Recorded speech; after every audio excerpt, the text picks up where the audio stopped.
Bonjour et bienvenue dans ce nouvel épisode du podcast de l'association Art and Fact. Un épisode bien particulier puisque c'est le premier épisode que nous avions tourné avec l'association. En plus, il va parler d'un groupe normand qui est le groupe BTP. Ils vont nous parler de leur vision de la musique, de leur vision de la vie et de comment ils sont arrivés à vivre de la musique. J'espère que cet épisode vous plaira et je vous laisse avec l'épisode. Merci d'avoir accepté de faire l'interview. Et du coup, je pense que pour commencer, ce qu'on peut faire, c'est que tu peux te présenter, parler de ton instrument, et ensuite on parlera des BTP. Ok.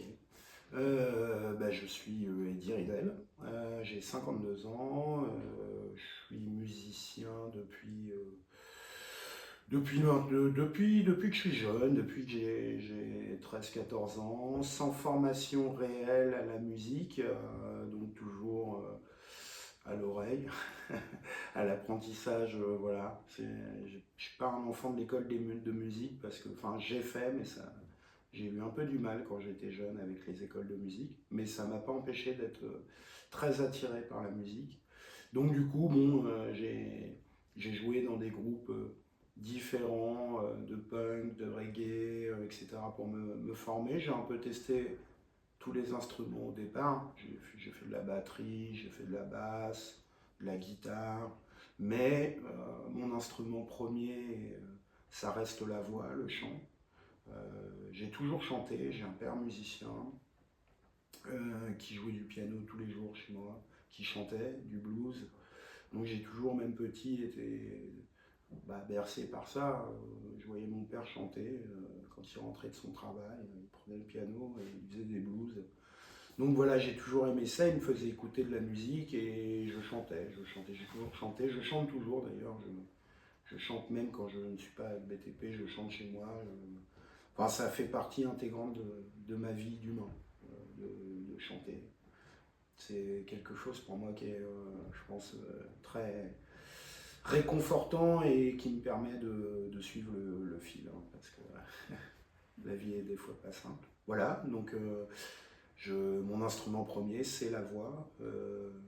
Je suis un petit peu auteur-compositeur, donc je fais un petit peu de guitare, je sais poser une ligne de basse, je sais, voilà, mais je ne suis pas un instrumentiste voilà, qui aurait poussé son instrument. J'ai toujours été un peu fainéant là-dessus. Parce que j'ai commencé par la trompette en école de musique et puis à l'époque on faisait du classique, il n'y avait pas de musique actuelle et ils m'ont très très vite dégoûté de l'instrument, de jouer des... Donc après j'ai pris un peu les instruments mais de façon très instinctive. Voilà. À force de côtoyer des vrais guitaristes, des vrais bassistes, on apprend à faire des accords, à jouer. Et puis très vite, je me suis rendu compte, par exemple, sur une guitare avec quelques accords, on peut vite chanter, se faire plaisir, créer une chanson. Moi, c'était surtout me servir des instruments pour m'exprimer. Donc, j'ai pas de niveau, mais j'aime prendre des instruments, même la basse, faire une petite ligne de basse, chanter dessus, voilà. C'est ce qui me permet, moi, de créer, en tout cas. J'ai besoin de ça, même si j'ai jamais sorti d'album. Je fais beaucoup de chez moi, de home studio, voilà, pour me faire plaisir. Hors BTP, quoi. Et actuellement, tu arrives, est-ce que c'est ton activité principale ou tu le fais vraiment, enfin, vous avez l'activité avec BTP, mais est-ce que c'est ton activité principale ou tu le gardes en plaisir? Alors, ça a été mon activité de plaisir pendant longtemps. D'abord, je te disais, quand j'étais jeune, j'ai beaucoup joué de reggae, j'avais un groupe et ça fonctionnait plutôt bien. On allait même au niveau national et puis ça s'est arrêté, on s'est un peu embrouillé, etc. Donc ça m'a un peu échaudé. Et après, non, je me suis dit, bon, je vais faire comme tout le monde, hein, je vais aller travailler et puis garder la musique pour le plaisir.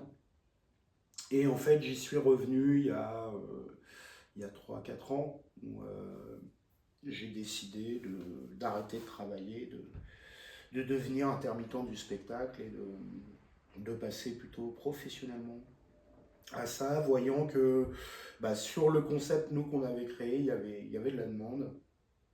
Donc de quoi vivre chichement, mais vivre, voilà, de ce qu'on aime faire. Donc je me suis lancé, j'ai décidé de me lancer. Tu dis nous, et du coup j'imagine que tu parles de BTP. Ouais, parce que au départ j'étais auto-entrepreneur, donc je facturais toutes mes prestations via mon auto-entreprise, où tu es un petit peu moins imposé, etc. Mais très vite, BTP a pris un petit peu d'ampleur, on a eu de plus en plus de dates et notamment on s'est mis à travailler avec des organisateurs de festivals et qui eux, pour les facturations, ne travaillent qu'avec des intermittents. Donc j'ai fait 1 an en tant qu'auto-entrepreneur et très vite Nico, mon ami qui jouait avec moi, lui est passé intermittent et il m'a dit voilà, bon, pour nous ça va être le mieux pour pouvoir faire nos facturations après aux gens qui nous emploient. Donc du coup voilà, j'ai arrêté de facturer par l'auto-entreprise et je me suis lancé dans cette grande histoire qui est l'intermittence du spectacle. Voilà. Et c'est vrai que c'est un peu un challenge quoi quand même. Ouais, c'est pas... Enfin, c'est intéressant quand on l'a, mais pour l'entretenir et pour l'avoir, c'est assez compliqué. Ça reste un bon système qui nous est envié, hein, je pense. Hein. Il est unique, hein, ce statut hein, en France. Il n'y a pas ça dans les autres pays. La première année, c'est très très dur.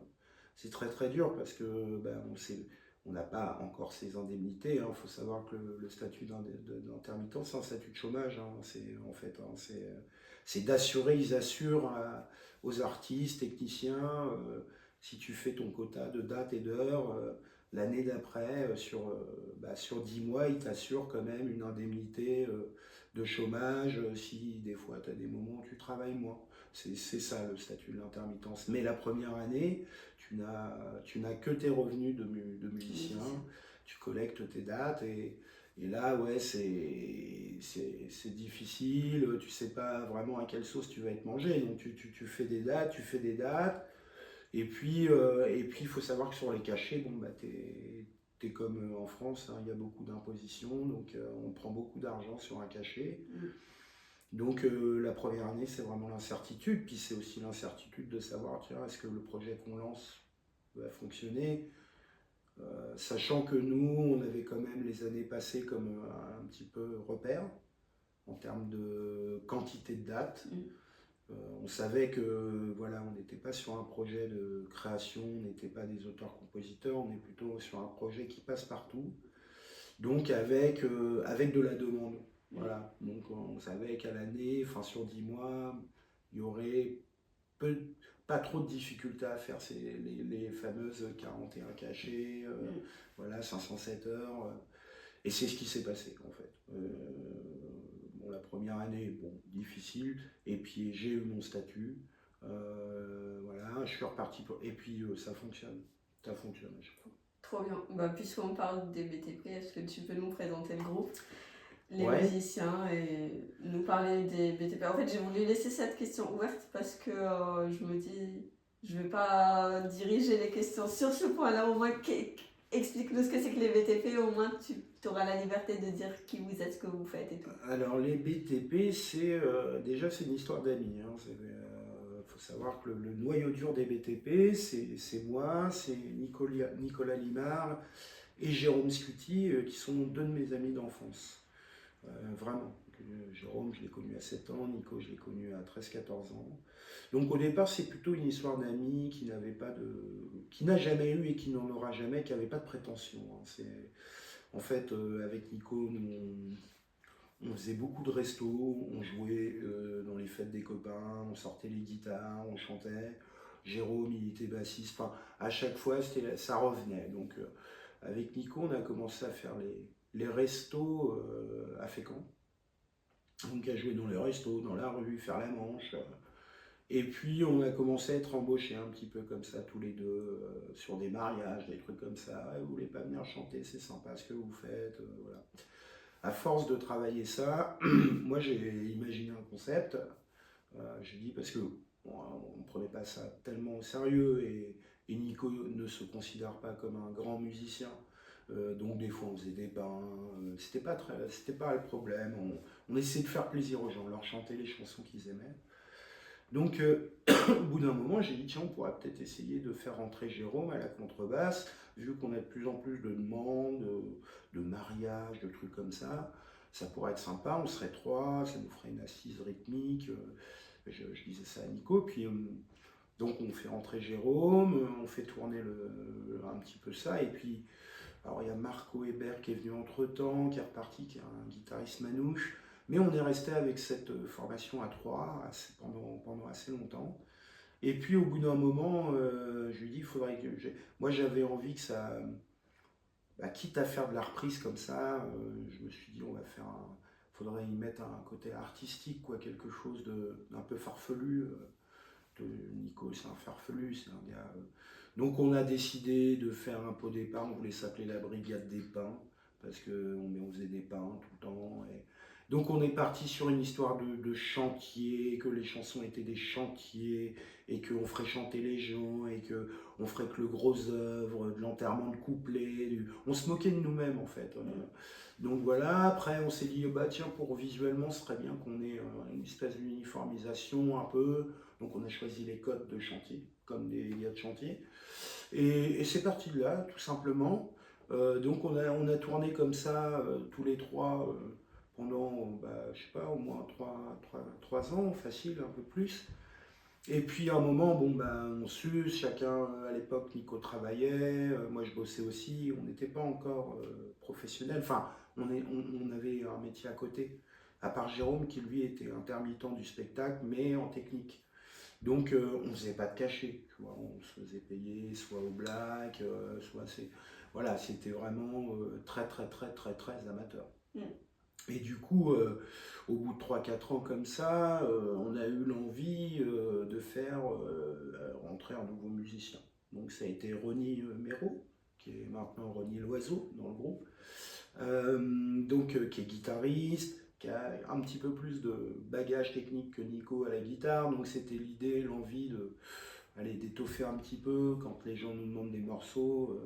On n'était pas encore non plus... On le faisait, mais on n'était pas vraiment dans la... Parce que le principe de BTP, c'est quand même de faire de la chanson à la demande. Les gens nous demandent des morceaux. Bon, à cette époque-là, on commençait à faire ça. C'était... Voilà, donc après, il y a eu Ronnie, puis après, moi j'étais au caron à l'époque. Le caron, c'est un instrument de percussion manouche sur lequel on s'assoit, puis ça ressemble un peu à une batterie. Mais j'en avais marre, ça me faisait mal au dos, puis j'en avais marre de chanter tout voûté comme ça. Donc je dis, ce serait bien si on trouvait un batteur. Et j'avais acheté un cocktail drum, alors c'est une batterie de boue, hein, clairement.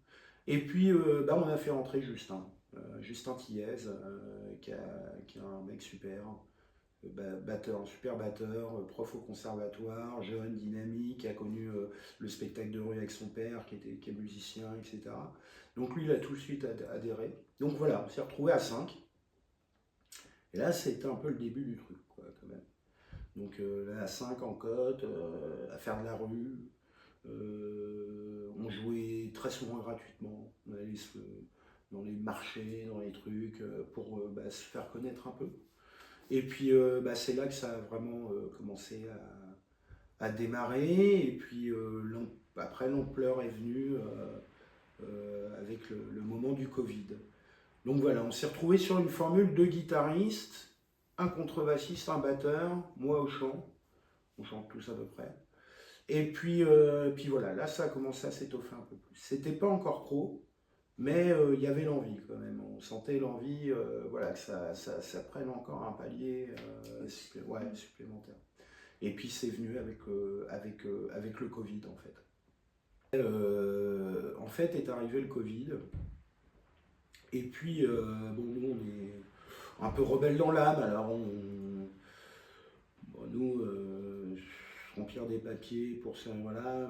Bref, on n'avait pas envie du tout de se confiner, pas envie de se vacciner, pas envie de tout ça. Et puis on voyait que les gens étaient malheureux, hein, clairement, que ça les affectait vraiment, ça nous affectait tous, hein, se retrouver enfermés, là, tout le monde, d'un coup, parce que, bref. Et puis bah, là, on a commencé à aller jouer dans les rues, dans les quartiers pour les gens, alors qu'ils étaient coincés chez eux, hein, en bas des immeubles, au pied de leur jardin. Et puis on a commencé à mettre en place via notre Facebook de la livraison de chansons, quoi. On a dit, bah, si vous êtes malheureux, vous êtes plusieurs dans un quartier, vous nous appelez, nous on va venir chanter pour vous. Et on a commencé à livrer des chansons, quoi. Les gens ont répondu, mais vraiment beaucoup. Alors ils mettaient une petite pièce, un petit machin, et ils nous disaient, ouais, là on est 6 voisins dans un quartier, venez nous chanter des chansons. Et on venait, et ça a été... bon, déjà c'était des rencontres très intenses au niveau de l'émotion, parce que bah, les gens, c'était une période où les gens étaient perdus, mal. On voyait des gens qui sortaient, qui nous ouvraient la porte et qui pleuraient en chantant, vraiment des trucs très forts. Et du coup, bah, nous, on a continué à faire ça, temps de Covid, et un jour, voilà, on a commencé à voir France Inter qui nous appelle et qui dit ah bah, on a entendu parler de votre truc là. Comme les médias ils sont toujours à l'affût, s'il se passe rien, c'est le Covid. Voilà, ben là il y a 5 Playmobil qui s'énervent à chanter des chansons. Donc ça les a intéressés. Donc on a eu quand même une première émission, vraiment une première nana qui est venue de France Inter, qui a fait une émission sur nous, qui nous a suivis quand on faisait les livraisons de chansons. Après on a eu une deuxième émission de France Inter. Place du Marché qui nous a invités, qui est venu faire une émission en direct à Fécamp. On a eu France 2, France 3. Enfin voilà, tu vois, médiatiquement, tu sais, dès qu'ils y trouvent un truc, bam, du coup ils se focalisent et puis ils le mettent en avant. Nous on s'en fichait complètement, à part que bah, ça a fait une espèce d'effet boule de neige. Et puis, bon, quand le Covid s'est arrêté, ben, en fait, nous, ça s'est pas arrêté pour nous parce que ben, on n'a pas des fois idée de l'impact que peut être une petite émission sur un réseau national ou de se faire voir sur France 2, Télématin. Mais en fait, il y a plein de gens qui regardent ça.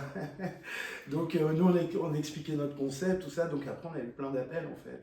Plein d'appels de gens qui disent ah, ben, nous, on aimerait bien vous prendre, ça a l'air sympa, tanani, tanana. Donc là, ça a remis encore un coup de patate, quoi. On s'est dit bon, ben, super. Et puis voilà. Puis depuis, on n'a pas arrêté. On n'a pas arrêté. En fait, on a eu des tas de rencontres de gens qui nous ont appelés. Voilà. Et puis une date en entraîne une autre. Et comme on a aussi, et ça c'est un avantage pour nous, on a le groupe BTP, donc les brailleurs de tubes populaires, c'est quelque chose bon, bah, de populaire. C'était ce qu'on voulait, c'est rassembler les gens autour de leur culture et des chansons, quelles qu'ils soient. Et, euh, et en plus, on a un volet, parce que moi et Nico, on vient du social, on est des animateurs, et c'est aussi un projet qui rentre bien dans le social. Donc, on travaillait avec des quartiers, des collèges, des lycées, des maisons de quartier, voilà. Donc, on a tout ce volet-là, et en même temps le volet artistique festival, ou des villes qui nous appellent parce qu'ils mettent en place des marchés nocturnes. Donc, on a une palette d'actions qui est très importante. Donc du coup, bon, bah, ça nous a permis à compte.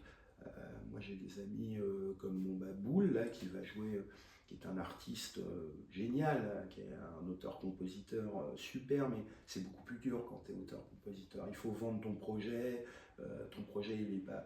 Voilà, nous, notre projet, c'est un projet lisse, il n'y a aucune dimension politique, et du coup, c'est quelque chose qui peut plaire à tout le monde, sauf aux fans de Michel Sardou, car on ne chante pas Michel Sardou. Je l'avais remarqué quand je suis venue vous écouter. C'est la seule tristesse pour beaucoup de gens quand ils nous embauchent, c'est qu'ils pensent que c'est un gag, mais c'est à la fois un gag, mais on ne chantera jamais de Michel Sardou. Donc il y a des gens qui sont extrêmement déçus, qui des fois nous embauchent et disent mais en fait c'est pas une blague, vous n'avez pas chanté de Michel Sardou. Non, on ne chantera pas. C'est la seule chose qu'on s'est imposée, voilà. Quand j'ai fait la com de BTP, l'idée, bon, on savait que ça allait être un groupe un peu marrant, un petit peu burlesque. Donc on savait qu'on faisait de la destruction de refrains, de l'enterrement de tubes, tout ça. Et moi, j'ai une histoire particulière avec Michel Sardou. Quand j'étais plus jeune, enfin plus jeune non, mais 5 à 10 ans avant, je vivais avec mon ami à Fécamp. J'avais pour habitude d'aller dans les vides-greniers. Me demande pas pourquoi, je ne sais pas pourquoi. J'ai acheté les disques de Michel Sardou pour les détruire. Donc en fait, j'ai acheté les vinyles, voilà, pas cher, souvent c'est les vinyles, c'est 2-3 balles. Et je les cassais direct. Alors les gens étaient souvent très étonnés. Ils disaient mais pourquoi vous achetez le vinyle pour le casser? Alors c'était une blague, c'est parce que Michel Sardou, bien que je trouve, voilà, c'est un très grand auteur-compositeur français qui a fait de superbes chansons, mais son personnage m'énervait. Son antipathie permanente là, qui se un peu de droite, qui veut tout le temps.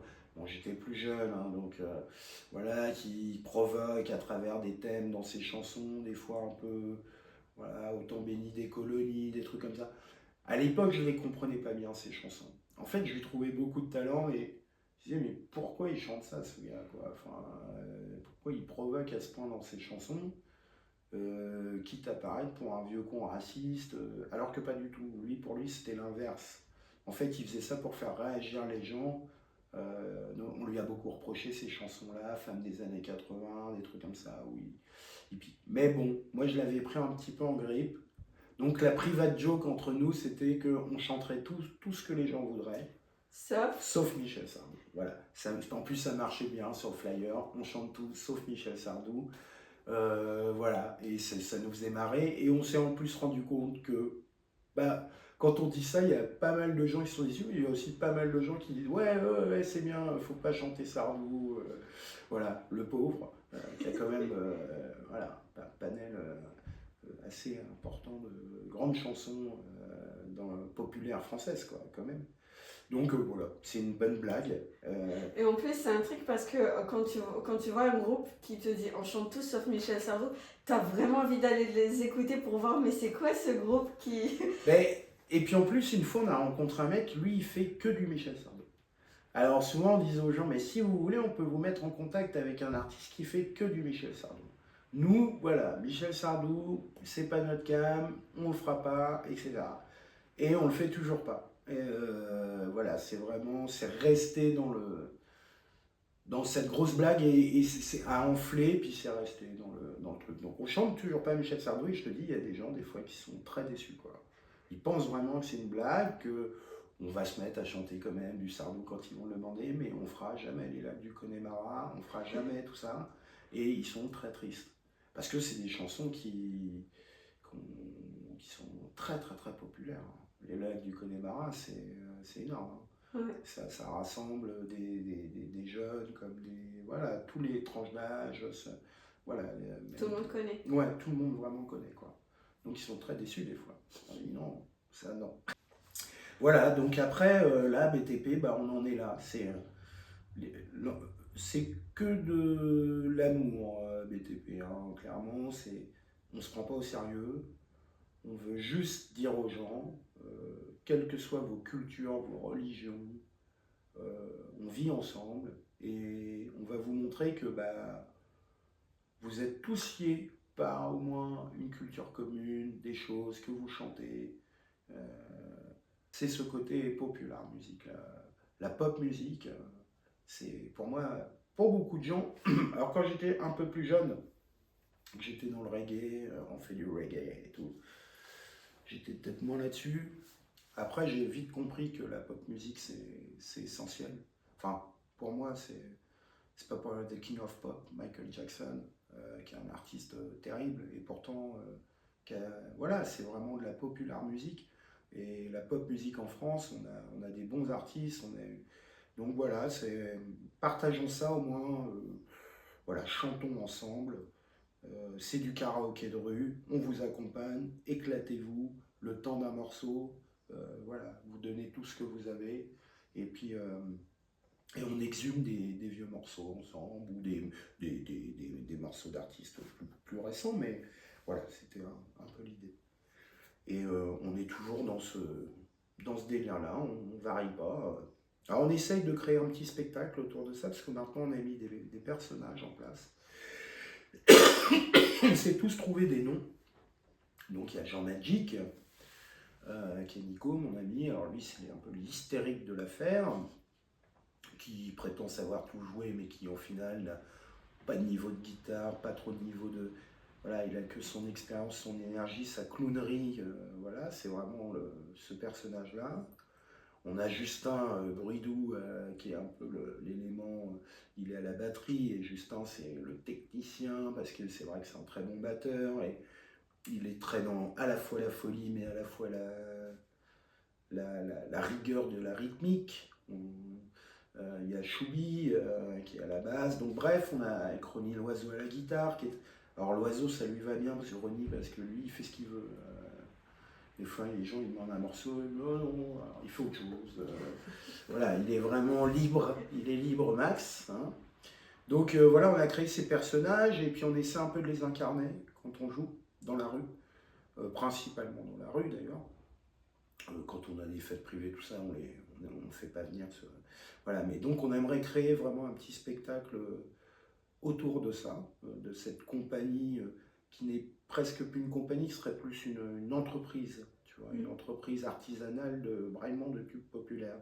Donc avec ces 5 ouvriers, moi qui est plutôt Monsieur Lucien, je suis le maître d'œuvre qui donne les ordres, qui est jamais content sur des trucs. Voilà, donc créer un peu tout un petit scénar comme ça là-dessus. Ça, on travaille, puis là on travaille, on a écrit des morceaux pour chacun des musiciens qu'on aime, voilà, on a pour projet de sortir un petit vinyle avec ça serait trop bien. Un vinyle qui raconterait en fait l'histoire des BTP, enfin de l'entreprise BTP quoi. Donc on se mettrait autour d'une table, tu vois, un truc un peu rigolo, voilà, où il y a des sketchs entre les morceaux, parler, etc. Donc on travaille là-dessus. On avait déjà fait un petit clip, tu sais, un peu comme on a pu quoi, avec notre chanson d'intro là. Et voilà, on essaie de varier un peu les plaisirs. Là, on va sûrement aussi travailler sur scène, à Fauville, à la Rotonde. On va essayer de tester un show BTP sur scène. C'est-à-dire la même idée, hein, on fait chanter les gens, mais ils viendront sur scène avec nous. Et puis on pourra inviter, comme ça, parce qu'on a pas mal d'amis musiciens, donc on va pouvoir inviter des cuivres, claviers, des super musicos hein, qu'on a. Faut savoir quand même on est quand même très fiers parce que des fois quand Justin Bruidou ne peut pas venir jouer avec nous, on a quand même Maximin qui est batteur des Nègres Marrons, un groupe assez célèbre dans le reggae, qui vient jouer avec nous. Pierre Richer qui est un super bassiste, professeur, enfin qui est prof de basse mais pas que, qui a joué avec plein de gens, qui vient avec nous. On a Max aussi qui vient de temps en temps faire, enfin vraiment des très bons musiciens. Ça, pour moi, ça a été, moi personnellement, parce que moi je me suis toujours considéré comme un petit musicien, très amateur et très pas bon. C'est vraiment, je suis content, parce que quand on a des gens qui maîtrisent à ce point moi ça me fait trop plaisir, et puis ils enrichissent le projet, ils sont radiants, quoi.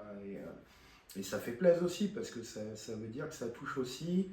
Des fois, on a des retours de musiciens professionnels qui sont là, et des retours extrêmement positifs, tu vois. Et moi, j'ai toujours été un peu trituré par ça, parce que je me dis des fois, oh là là, tu sais, on se lance dans des morceaux, c'est très abracadabrantesque, ça part un peu dans tous les sens. Je me dis, voilà, s'il y a des musiciens qui nous regardent, et non, pas du tout en fait. C'est ce que j'allais dire. Pour avoir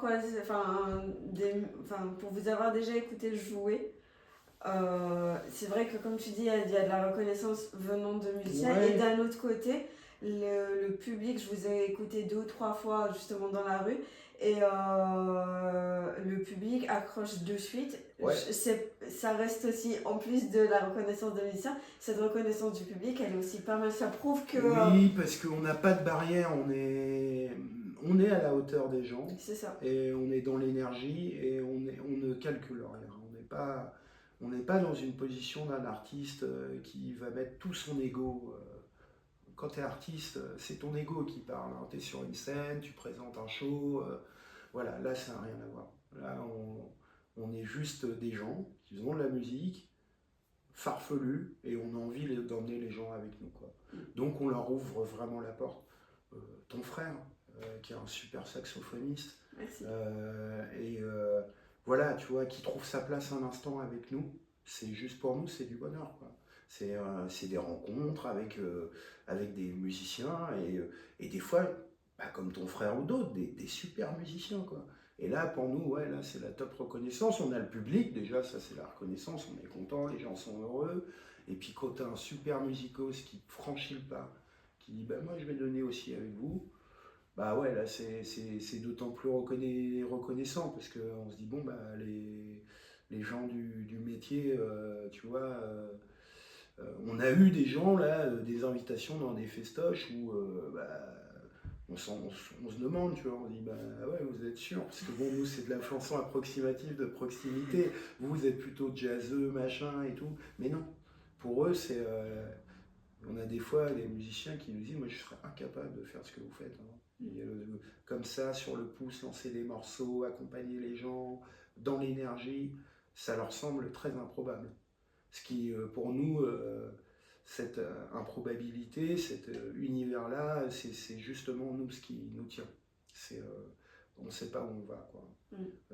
On n'a pas besoin de répéter et bah, on y va. 1, 2, 3, c'est parti, rendez-vous au tas de sable, comme disent les musiciens, c'est-à-dire à la dernière mesure.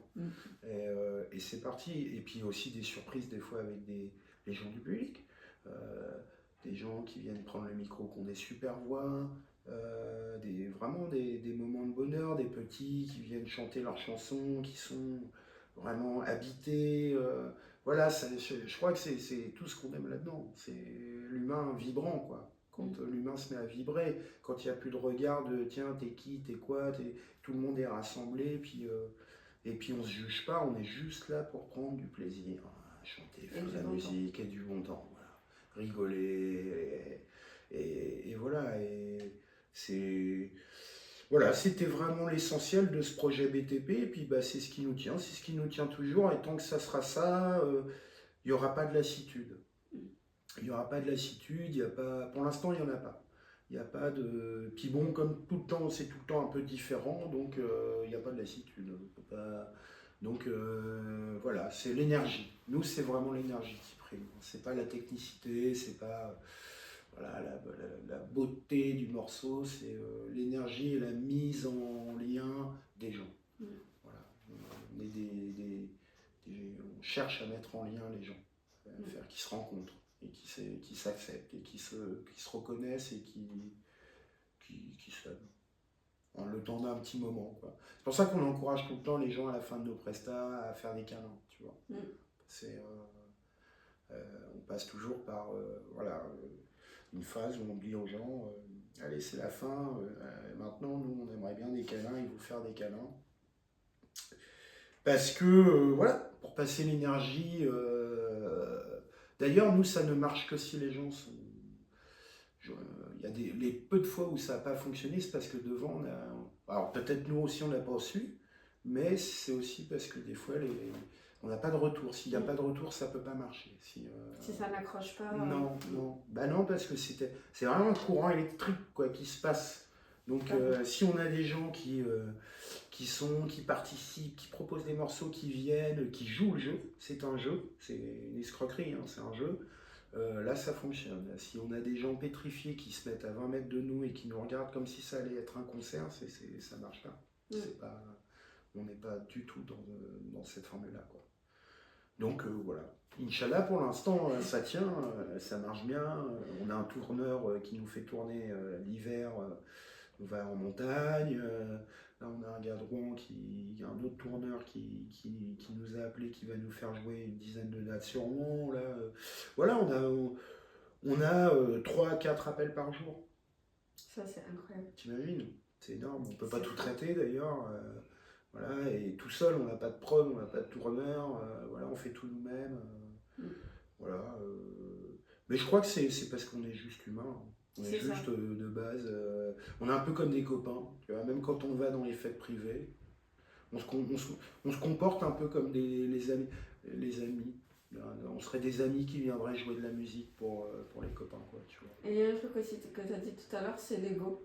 C'est que, même en concert, quand tu pars voir un musicien ou autre, même si c'est une pièce de théâtre, s'il y a l'ego des artistes qui est plus mis en avant que leur art lui-même, bah t'as pas trop envie de repartir le voir ou l'écouter. Ou même si tu pars le voir, il y a toujours cette distance-là entre l'artiste et le public.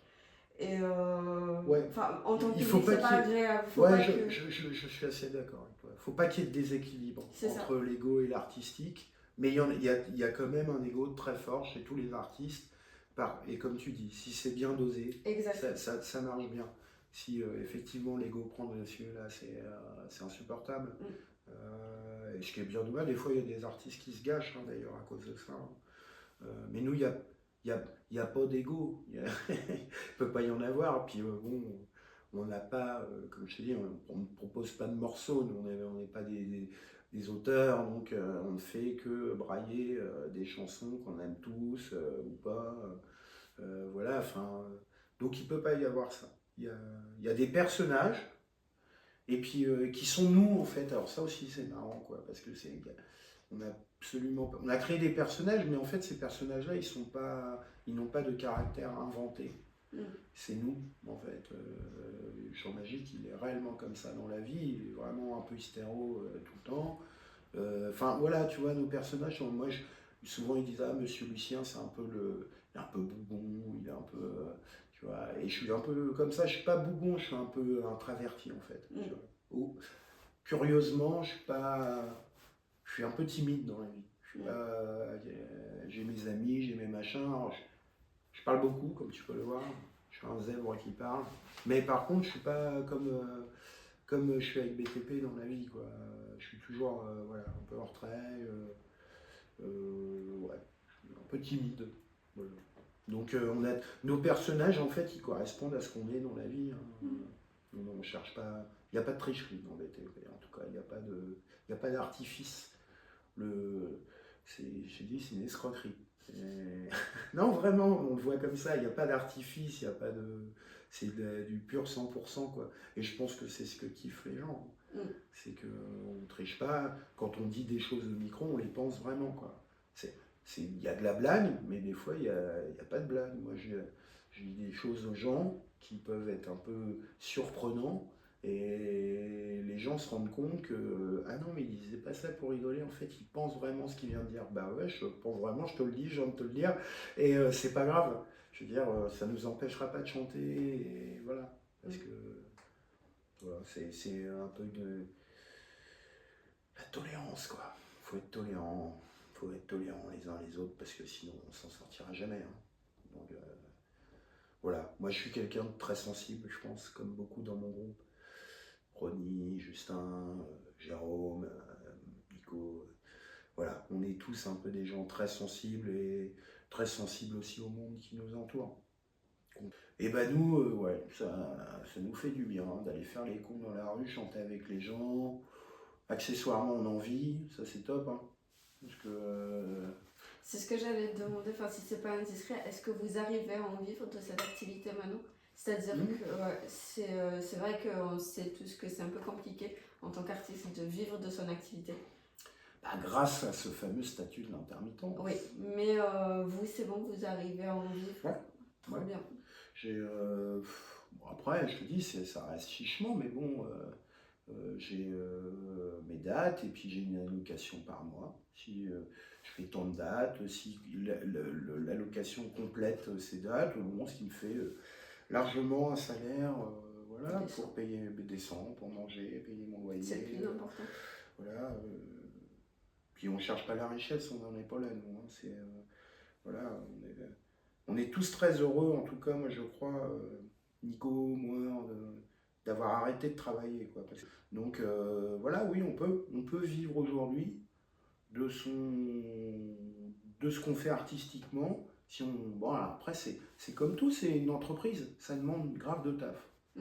Voilà, Nico, il s'occupe tout le temps de répondre aux devis, de faire les devis, il a tout le temps des gens au téléphone, Ronnie pareil, moi je fais tout ce qui est les t-shirts, les flyers, les machins, les trucs sur nos réseaux sociaux, Jérôme il est plutôt le matériel. Parce que oui, entre-temps, je vais pas parler, mais on a fabriqué une petite chariote, tu sais, Oui, pour vous en avez parlé sonoriser. sur Facebook, non? On n'en a pas parlé sur Ah, Facebook, mais ça, c'est un truc qui est arrivé il y a 3-4 ans. Parce qu'au départ, on jouait qu'en acoustique. Ah, c'est fou. On jouait, il n'y avait pas de micro, on braillait, quoi. Mais bon. Sauf qu'à un moment, on s'est dit, bon, au bout de 5-6 ans et plus, même 10 ans, on s'est dit, on va se péter la voix. Vous avez fait de voix. Voilà, en plus, on est tous fumeurs, Donc, on a fait ce petit chariot avec des batteries, des machins, et on est 5 dessus, et ça marche super, on est content. On a enfin trouvé la formule qui va bien, là. On est arrivé un peu au bout, ça nous a demandé 2 ans. 2 ans, on est passé par différentes systèmes, on a transformé des trucs, mais là, voilà, il est arrivé un peu au bout et ça fonctionne super. Ça, d'ailleurs, ça épate beaucoup de techniciens dans le spectacle. Quand ils nous voient, ils disent, mais putain, vous avez un super son avec votre petite chariote, là. Bah ouais, voilà, donc c'est pour dire, c'est une entreprise qu'on fait tourner, quoi. On y a mis du temps, hein. Passer les temps à faire le chariot, à trouver les bons trucs, donc faire la com, renvoyer les devis, faire la compta. Fanny, que tu connais, elle fait une partie de notre comptabilité. En Voilà. fait, ça, c'est... Vous pouvez dire que vous arrivez à être payé, mais il faut travailler un minimum derrière pour pouvoir... voilà, rien ne se fait tout seul, quoi. Ah bah non, Ouais. non, mais c'est comme toute compagnie, que ce soit groupe ou compagnie en France, hein, je veux dire, les petites compagnies où tu as des artistes, des circassiens, mais comme ça, qui sont intermittents, hein, mais tu grattes tout le temps, enfin tu es obligé. Après là, il y a un autre volet qu'on a abordé, on commence aussi à travailler dans les collèges et les lycées. Moi je fais un peu d'ateliers avec des personnes en situation de handicap. Et puis là, je vais faire des petits ateliers découverte musique avec des petits. Bon, bah ça c'est pareil, ça fait des compléments, tu vois, à côté. Mais oui, quand tu deviens intermittent, bon, sauf quand tu as plusieurs... En technique, non, parce qu'en technicien, bon, bah, tu fais de la lumière, tu fais du son, tu as plusieurs employeurs, et puis tu es tout le temps demandé, tout le temps des spectacles. Jérôme, il est tout le temps sollicité. Enfin, il a beaucoup de cachets techniques. Pour les artistes, c'est sûr que... Alors, comme on disait, artiste, auteur, compositeur, faut se vendre, faut un mec qui te fait tourner, etc. Faut faire la com. Nous, on passe un peu partout, mais on est intermittent artiste. Mais voilà, on est un groupe qui a beaucoup tourné là, en Normandie et qui tourne beaucoup à l'année parce que voilà, notre formule passe partout. C'est pas forcément facile pour les autres, qui sont eux des auteurs-compositeurs ou des troupes de cirque ou de théâtre, ou voilà, qui en vivent, mais ça reste, c'est un challenge à l'année. Hein. Voilà, des rachats de cachets souvent en fin d'année parce que tu n'as pas le total de tes cachets, donc voilà, des petits trucs comme ça où voilà, tu vis, mais tu dois tout le temps, comme un patron, tout le temps mener la barque parce que sinon, ouais, tu es tout le temps dans l'incertitude, quoi. Hein. Tu sais pas comment. Tiens, est-ce qu'à ma date anniversaire, j'aurai tous mes cachets t'espères, voilà. T'espères, mais bon, ça se fait. Ça arrive à se faire. Hein. Puis si ça se fait pas, tant pis, hein, je veux dire, voilà. Mais pour l'instant, ça se fait, alors on profite de ça, quoi. Mais je pense que c'est aussi parce qu'il y a en France ce statut. Hein. S'il n'y avait pas ça... ça serait trop compliqué. Ça serait trop compliqué. Ouais, non, ça serait trop compliqué. Tu pourrais pas... On a quand même de la demande, mais bon, des fois, on a des périodes creuses. On a des mois où t'as 2 dates privées, une date publique, puis c'est tout. Donc c'est pas avec ça que tu vas vivre. Hein. Donc là, t'es content, à la fin du mois, tu fais ta déclaration, puis eux, ils complètent et t'as un salaire. Donc ça, c'est cool. Il n'y aurait pas ça, je pourrais pas faire ça, c'est sûr. Sûr et certain. Ma dernière question, c'était, sauf si tu as envie de parler d'autre chose aussi, en plus, mais ma dernière question, ça serait... Si tu avais un conseil à donner, ou 2 conseils à donner à des musiciens ou des artistes de manière générale, qu'est-ce que ça serait? Des jeunes? Ouais, soit qui commencent, soit qui n'ont pas forcément qui n'arrivent pas forcément à, pas percer, mais à en vivre, qu'est-ce que tu donnerais comme conseil? Mais justement, de ne pas vouloir forcément percer, quoi. C'est pas l'idée, de ne pas forcément vouloir en vivre, en tout cas déjà, de faire ce que eux ont envie. Je pense que c'est vraiment l'essentiel. Je pense que si tu démarres un truc, souvent là tu vois les jeunes dans leur chambre, ils font beaucoup de home studio de plus en plus, hein, ils ont accès à des... Voilà, où il faut faire les choses. Si ça vient, ça vient. Faut pas... Tu peux avoir, bien sûr, comment être... voilà, merde, comment on dit, être motivé, et puis aller voir des gens et ceci et cela, mais je sais pas, moi je me dis, dès que tu commences à dire, ah, je vais percer, je vais en vivre, est-ce que c'est vraiment l'objectif en fait, enfin de ça au départ? Non, c'est déjà fait de la musique. Tu as envie de faire de la musique, fais de la musique. Tu as envie de composer, compose. Puis vois où ça t'amène, quoi. Après, euh, tu peux passer par des écoles. Tu peux aller à Issoudun faire de la régie, tu peux aller à Nancy à l'école de guitare. Voilà, ça aussi, c'est d'autres possibilités, c'est d'autres façons d'entrevoir l'affaire. Hein. Bon, bah, c'est de l'école. Tu fais le conservatoire, après tu te fais une grosse école, soit de guitare, soit de machin. Euh, voilà. Les métiers artistiques, ouais, il y a peu, comment on dit, il y a beaucoup de gens, peu d'élus, hein, à haut niveau j'entends, donc je crois qu'il ne faut pas se faire le plan sur la comète, il faut surtout essayer d'aller trouver du plaisir, puis se dire que ça va être dur, hein. Ça va être du travail acharné, euh, parce que, enfin si vraiment tu veux aller jouer... Moi, quand j'ai commencé, j'avais 18 piges, 17 piges avec Boudastic, c'est un groupe de reggae. Euh, je crois que, je sais pas, on devait être payé des fois 200 francs par concert. On était 6 dans le groupe, t'imagines le délire. Mais on s'est démerdé à avoir un camion, on s'est démerdé à se foutre tous dedans, à prendre nos instruments, à se barrer en tournée, à avoir un... Enfin voilà, faut être ultra motivé en fait, hein. Faut rien lâcher. Et puis voir où vont les choses. J'ai pas vraiment de conseils, moi je suis arrivé vraiment là par hasard au final, l'intermittence. Tu vois, au départ, j'avais pas. Dans ma tête, jamais je me suis dit je serais intermittent du spectacle, jamais. J'ai travaillé dans le social, j'ai été régisseur des locaux de répétition ici, voilà, j'ai fait des ateliers musique, certes, tout ça, j'ai fait de la musique à côté, mais au départ, jamais je me suis dit un jour, tiens, ouais, je ferais que ça, de plein temps. Bon, il s'est trouvé que le truc qu'on a formé, c'est ça, c'est ça. Il faut pas lâcher parce que si tu, voilà, c'est le temps qui fait les choses, quoi. D'ailleurs dans les groupes, hein, les grands groupes ou des groupes, c'est des gens qui durent, quoi. Et nous, on n'a pas lâché, on n'a jamais rien lâché, mais sans jamais rien en attendre. D'abord, on a joué à 3, après on a joué à 4, après à 5, mais on faisait des dates qui rapportaient rien, enfin, c'était vraiment par plaisir, toujours par plaisir. Après, c'est pour nous. Après, tu peux avoir, voilà, il y a des gens, des jeunes, ils ont déjà leur projet, ils savent ce qu'ils veulent faire musicalement, ils ont fait toute leur prod chez eux. Voilà, bon, bah, pourquoi pas, c'est aussi une autre façon de. Il y a tellement de façons maintenant en plus par les outils, l'informatique, les stations de montage, les stations de son, de MAO, enfin maintenant tu fais tout toi-même dans ta chambre, et en plus par les réseaux sociaux tu peux te distribuer, quoi. Donc il n'y a pas de règle si ce n'est que voilà, pas lâcher, quoi. Faire ce que tu as envie et puis tu verras bien où ça te mène, hein.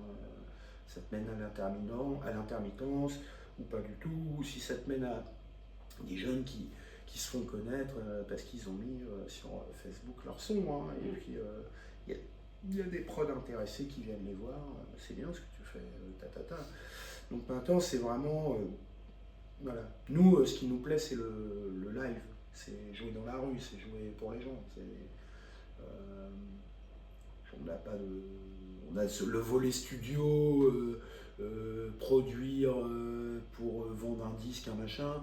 Là, on va le faire pour rigoler, mais je je veux dire, nous, on n'a pas tous ce volet-là. Nous, notre truc, c'est jouer face aux gens. Donc, on a joué des dizaines et des dizaines de fois gratuitement dans la rue. Ben, voilà, on venait de notre... voilà, on ne gagnait pas un copec et on y passait 2h30, 3h, mais c'est pas par plaisir. Mais ça paye toujours. Parce que ce que tu donnes, si tu le donnes sans contrepartie, forcément qu'à un moment il y a un retour. Donc voilà, je dis aux jeunes, on a quand même la chance dans un pays où il y a un statut de l'intermittence qui permet quand même à des jeux, voilà, donc il faut pas hésiter, quoi. Il faut y aller, même si c'est... Et puis il faut en profiter parce que je sais pas si c'est un statut qu'ils vont vouloir maintenir. Je sais pas. C'est une question qu'on se pose beaucoup. Mais donc profitez. Il y a des pays où c'est encore beaucoup plus dur pour essayer de se faire entendre. Ça c'est sûr. Voilà. De toute façon c'est dur maintenant de se faire entendre. Il y a je sais pas combien de milliers, de millions de gens sur la toile, artistes qui font des trucs. Donc voilà, pour sortir du lot et en vivre, ça reste c'est un combat. Il faut s'attendre à combattre, quoi. Voilà. Mais voilà, le jeu vaut le prix, quoi. C'est cool après. Moi, je peux dire que ça. Je rencontre des gens tout le temps. Voilà, ça vaut le coup d'aller à son niveau. Nous, on n'est pas des stars. On n'est pas, voilà. Mais d'en vivre, c'est paisible. C'est sympa. Ouais, j'avoue. Voilà. Ouais, c'était ma dernière question. Si tu as autre chose à dire. Non, pas du tout. Voilà, j'ai très content de faire partager ça. Venez voir BTP, les brailleurs de tubes populaires, et venez chanter avec nous. Voilà. Si vous êtes musicien, prenez votre instrument. Si vous avez des chansons à chanter, voilà. Dès que vous voyez une actu, vous nous voyez passer, vous allez sur notre Facebook et puis je partagerai sur toutes les plateformes sur lesquelles je mettrai les liens vers vos pages. Et parce que franchement, moi je dis que vous êtes un groupe à connaître et à découvrir parce que franchement, vous êtes pépites. Merci. Merci de ton invitation, c'était cool. Merci à toi. Salut. Je vous remercie d'avoir regardé cet épisode, j'espère qu'il vous aura plu. N'hésitez pas à nous suivre sur YouTube, Amazon Music, Spotify et Deezer. Je vous mets tous les liens en bio et n'hésitez pas à nous suivre sur les réseaux sociaux, donc Instagram et Facebook. Et à très bientôt pour de nouveaux épisodes.